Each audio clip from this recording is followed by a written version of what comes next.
A day in our life. Hi guys! July 7th, 2024. Kaya naog pa nga naka-entrada sa ko ang vlog abi kay siya may nagunag hipo sa mga gipang-trim nga mga sagbot ya sa gawas kilid sa among balay. Kulbaan pud takin sila nuktok sa bintana. Siya dayto.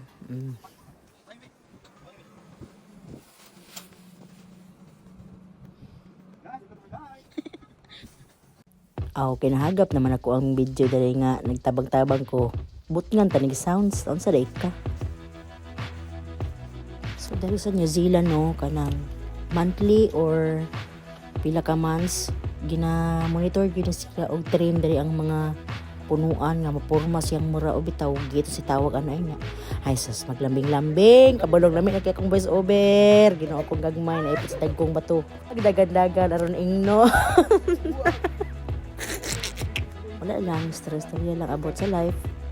Say may mahay ginagmay ako siyang gisungog dere nga muli na kog Pilipinas kay I can't take it anymore and iya akong lambusan hapit.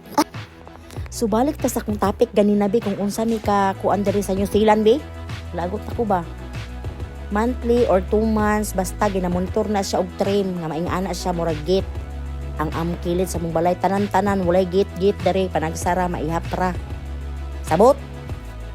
Char lang good libog ko kung saan pag voice over good so dari feeling na kay nako nga driver ko bahala na din nakatain ng mga ngilit ng kuan kay ang kaning sakyanan pang kuan mo guni pang trabaho unya sa pikas baryo din among labayanan sa among sagbot kay bawal dari magpataka kag labay sa imong basura sa uban magbayad ka niabot po nganong kilig ko diri mura kog namin pak tadi hati. So diha, siya akong ipakuha ng wire. Oy, kinanay kurente. Hala, oron sa diha. So, diri no, muna siya dalan padulong sa amuang labayanan o basura. And naran siya unahan sa amuar pong balay. Then first time nako diri nakakita nga kanang napaday mapuslan, na pwede mapuslan, pero kung praktikal pwede ko ka manguha pero sa ako masuko ko ang junahar.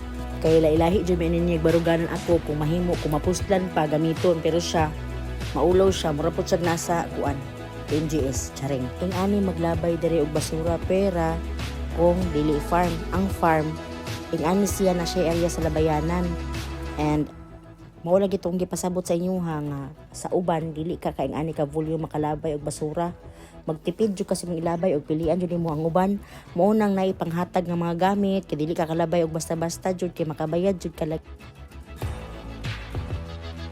ang nakanindot lang pud kay responsible jud ang mga tao nga magpatuo sa mga palisiya diri para sa tuwa nga bisag patay nga ireg ilabay makita na lang nimo naglitaw ang sapa okay kayo it's good to know. Tao pasagdiisa ko kay paulit na may darino nga nagtuon ko kung saon pagliko sa tinuod lang mas may pa magmotor kaysa maging-ani para sa kuha kay Ginoo ko kay bisag unsahon jud tudlo jud inigabot jud sa liko ma-short jud ko malaos jud ko sa sagbutan ambot ngano jud niya ko ang kumagko uron sa ba manubila pasanginlan so bitaw humana mi sa mong trabaho Sunday banding sa among pamilya bye.